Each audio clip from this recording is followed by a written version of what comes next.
The phone kept buzzing on the counter. I let it. My brother's texts were piling up like a digital snowdrift. Each one a tiny accusation. A little nudge from the digital ether. He wanted to know if I'd seen the messages from our aunt. The ones about the inheritance. The ones I deliberately missed. You know how it is. Some things just require a full digital blackout. A complete severance from the ether. I was in the kitchen, trying to scrub a coffee stain off the tile with a toothbrush. This wasn't just any coffee stain. This was the stain from the night my father announced he was selling the house. The house I'd grown up in. The house that smelled like damp wool and old books. It was Thursday. Or maybe Friday. The days all sort of blurred after that announcement. This woman, my sister, she was already fielding calls from cousins. Acting all concerned. Offering to help manage things. Manage what? The emotional fallout? The logistical nightmare of dividing up a lifetime? I swear, she'd probably start cataloging the dust bunnies if it meant she could claim some sort of administrative victory. Honestly, the woman's idea of management was bordering on obsession. She'd probably alphabetize the air in the rooms if she thought it would bring order. The buzzing stopped. A blessed silence. I held the toothbrush, its bristles splayed and useless, and looked at the smudge. It was a perfect replica of my current situation, stubborn and refusing to budge. You know that feeling when you're trying to fix something small, and it just mocks you with its immovability? Like a tiny, ceramic middle finger. Then, the phone buzzed again. A different tone. Urgent. Not my brother. It was a notification from an old email account. One I hadn't checked in years. An account I'd used back in college. For something. I couldn't quite recall. It was probably for that disastrous attempt at starting an online zine about obscure indie bands. The one that lasted precisely 3 issues before I realized I had no idea what I was doing and no one cared. I opened it. A single, unread message. From a law firm I'd never heard of. Subject line, regarding the estate of, redacted. My stomach did a weird little flip. Not a nervous flip. More like a sudden craving for a very specific kind of cheese. You know the one. The sharp, salty kind that makes your eyes water a little.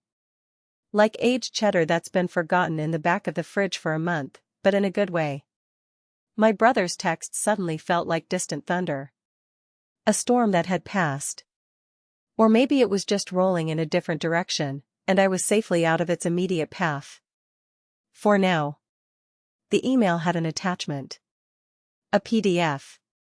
I clicked it. It was a will. A different will. Not the one everyone assumed. Not the one my father had been hinting at for months. This one was dated years ago. And it was extensive. And very specific. About things that had nothing to do with houses or money. I remember one clause. It was about a collection of vinyl records. Specifically, a set of jazz albums. Apparently, they were to be given to someone. Someone who had always appreciated them. This person. The email also included a scanned copy of a letter. In my father's handwriting. It was addressed to the law firm. Instructions. About the vinyl. About this person. The letter was short. Almost curt. But the words. They weren't what I expected. They weren't about duty or obligation. They were about a shared memory. A late-night listening session. The way the needle tracked across the grooves. The smell of ozone from the old record player. That smell. It was like static electricity mixed with dust. It always made me sneeze. I looked at the toothbrush. Still useless. The coffee stain mocked me. It was like a dark, abstract painting of my own inability to get a handle on things. A testament to my persistent, low-level chaos. I needed to call the dentist. My checkup was overdue. Then I remembered something else. Something small. A crooked picture frame on the mantelpiece. Always. Slightly askew. No one ever bothered to straighten it. Just lived with it. Like so many other things. The slightly loose doorknob on the bathroom. The squeaky floorboard on the landing, the way the garden gate never quite closed properly. These were the little compromises that made up the fabric of the house, of our lives. My brother's text started up again. More insistent this time. Something about a meeting. A notary. People were gathering. He sounded frantic. Like he was trying to herd cats through a laser grid. I closed the email. Didn't download the attachment. Didn't reply to the law firm. Didn't respond to my brother. I just sat there for a minute, the phone in my hand, the silence pressing in. The phone vibrated one last time, then went silent. The coffee stain remained. A dark, Rorschach blot on the otherwise clean tile. It was still there, mocking my feeble attempts at domestic order. Anyway. I started humming a tune. An old jazz track. One I hadn't heard in ages.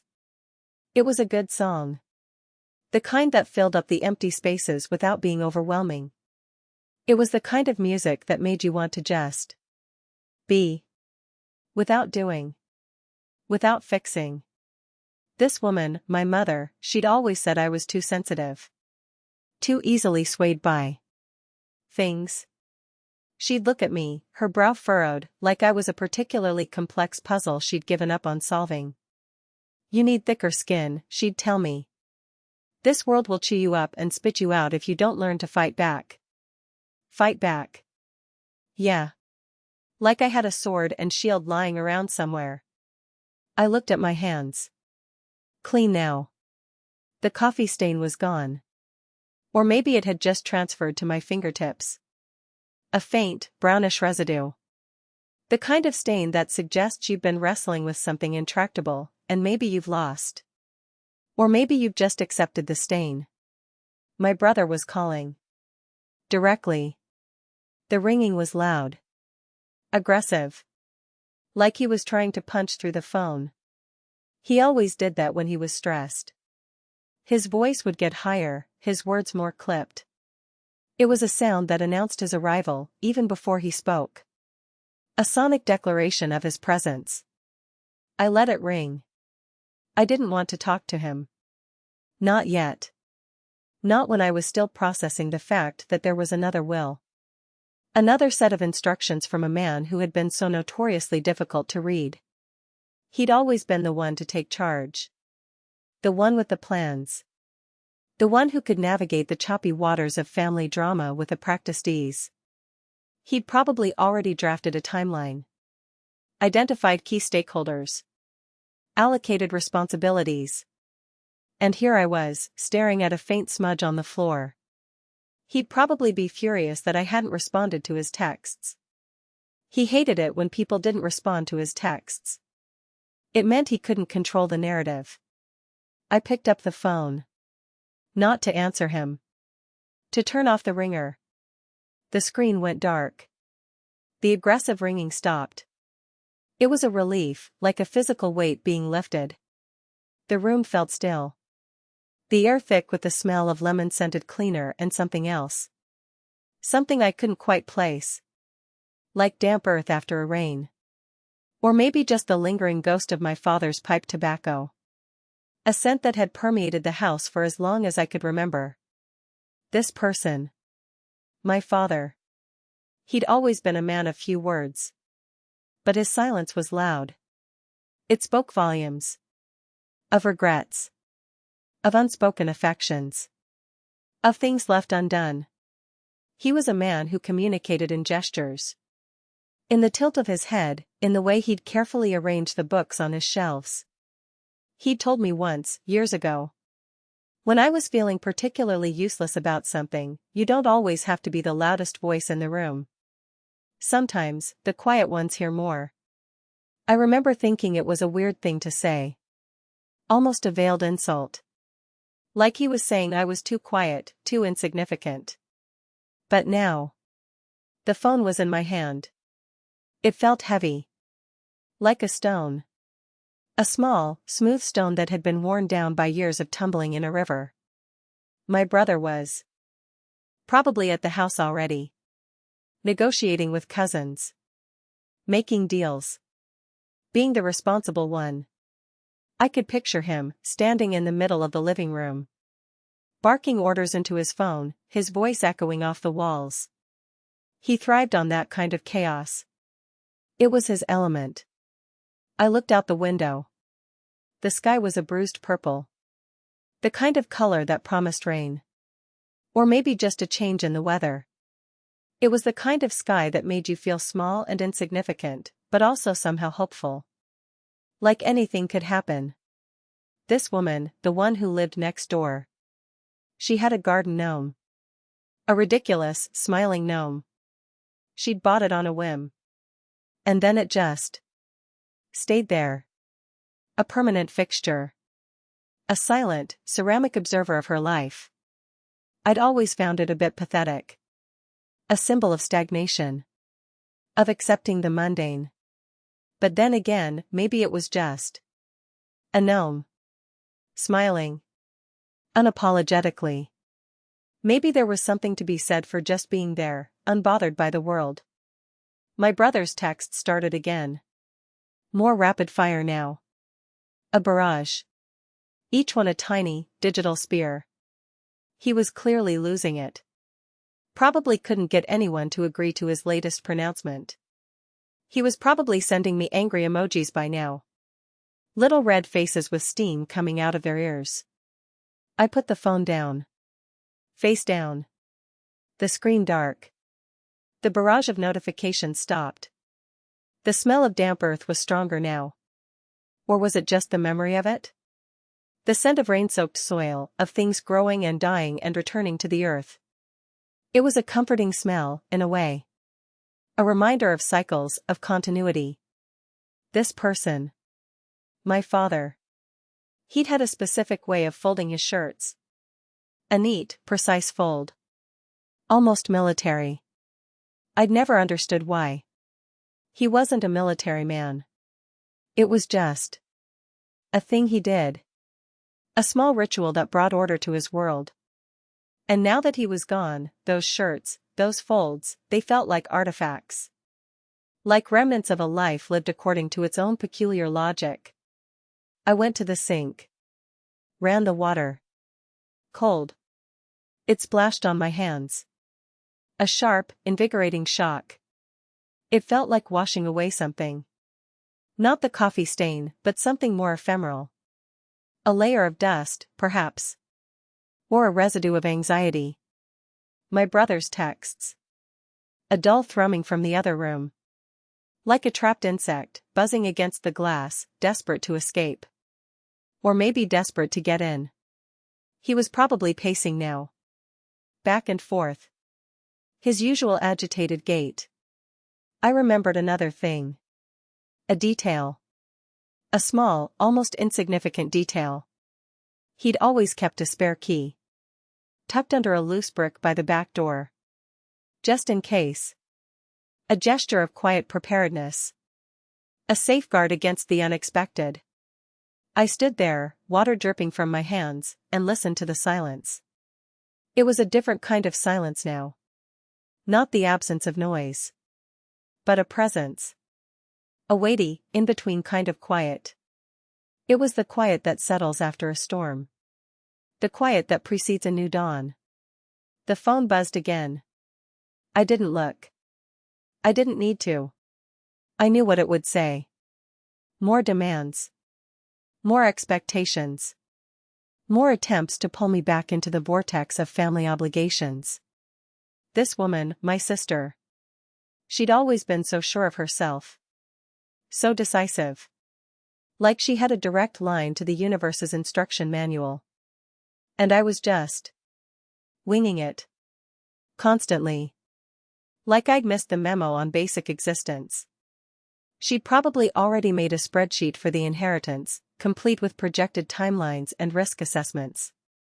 She'd probably be a nightmare to deal with. A veritable whirlwind of efficiency and misplaced authority. I thought about the vinyl. The jazz albums. The letter. The smell of ozone. The memory of late-night listening sessions, the soft glow of the record player, the hushed conversations. It was a different world then. A simpler world. Or maybe just a world I remembered as simpler. The water was still running. A steady stream. It filled the sink. Slowly. It was a comforting sound. A reminder of the basic necessities of life. Water. A place to wash. My brother's texts had stopped. The thrumming had ceased. A temporary reprieve. Or perhaps a strategic pause. He was probably regrouping. Plotting his next move.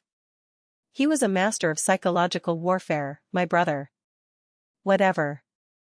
I turned off the faucet. The sound echoed. Then, nothing. Just the faint hum of the refrigerator. And the quiet. A vast, echoing quiet. It was the kind of quiet that allowed you to hear your own thoughts. To feel the pulse of your own existence. I looked at the crooked picture frame. Still crooked. It was a small imperfection, but it was a part of the house. A part of its history. Like a scar. My brother, he'd never understand. The point wasn't to win. Or to fight. Or to manage. It was just a choice. A quiet turning away. A different path. He'd see it as a failure. A dereliction of duty. But for me, it felt like a quiet act of self-preservation. The phone was still there. On the counter. Silent. It was a black rectangle, a portal to a world I was choosing not to engage with. At least, not right now. My hands were still a little damp. And I could have sworn I smelled ozone.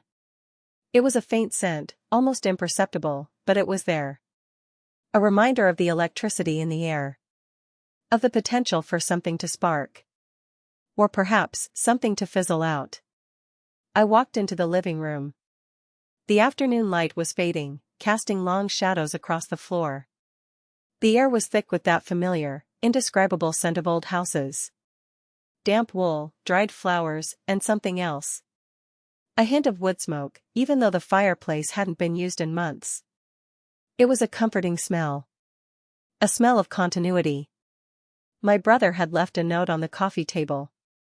A folded piece of paper, his handwriting precise and almost aggressively neat. It was a list of things. Things he needed me to do. Things he needed me to sign. A schedule of events. A roadmap for the next few weeks, meticulously planned out. I picked it up, then put it back down without reading it. It felt like a foreign object. Something that belonged to another person. The phone buzzed again. This time, a longer, more insistent vibration. It was probably a group text. All the cousins, rallying around my brother, coordinating their efforts. I could almost hear their collective digital sigh of disapproval. Where is she, they'd be thinking. Why isn't she responding? I walked over to the window and looked out at the street. A few cars drove by. A dog barked in the distance. The world was going on, oblivious to the quiet upheaval happening within these walls. It was a strange feeling, to be so disconnected. To feel like an observer in your own life. I remembered a conversation I'd had with my father years ago. It was during one of those awkward family gatherings. The kind where everyone's polite but tense, and the air is thick with unspoken resentments. I'd been feeling overwhelmed, anxious, like I was drowning in expectations. He'd found me out on the back porch, staring at the stars. He hadn't said much, just stood there for a while, his presence a quiet comfort. Then, he'd pointed to a single, flickering light on the horizon. "See that?" he'd said, his voice low. "That's a lighthouse. Doesn't try to stop the storm. Just guides the ships through it."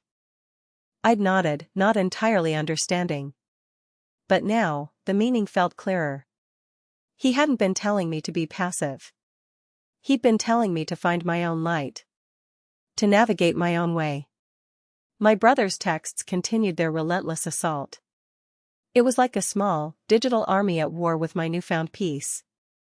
I could almost feel the digital shrapnel hitting me. Each notification a tiny sting. He was probably calling now, too. The ringing would be a piercing, insistent sound, like a fire alarm. I walked into the kitchen. The coffee stain was still there, a dark, stubborn mark on the tile. I looked at it for a long time. It was a reminder that some things are just there. And you can scrub and scrub, but they don't always come off. And maybe that's okay. Maybe those marks are part of the story. I picked up the phone. My brother's face was on the screen, his expression a familiar mix of impatience and exasperation. I didn't answer. I just looked at it. And then, with a deliberate slowness, I pressed the ignore button. The ringing stopped. The screen went black. A wave of something washed over me. Not relief, exactly. More like a release. A letting go. The weight I hadn't even realized I was carrying had suddenly lifted. I walked back to the living room. The note from my brother was still on the coffee table. I picked it up again, and this time I read it. It was a list of instructions, a series of demands disguised as requests. I could see my brother's hand in every word. His need for control. His certainty that he knew best. I put the note down again. I didn't need to read it. I knew what it said. I knew what he wanted. And for the first time, I didn't feel the familiar pang of guilt or obligation. I just felt a quiet resolve. I remembered another thing about my father. He had a small, tarnished silver locket he always wore. Inside, it wasn't a picture of anyone. It was a tiny, folded piece of paper. I'd asked him about it once, years ago. He'd just smiled and said, "It's a reminder." A reminder of what, I'd never known. But I suspected it was a reminder of something important.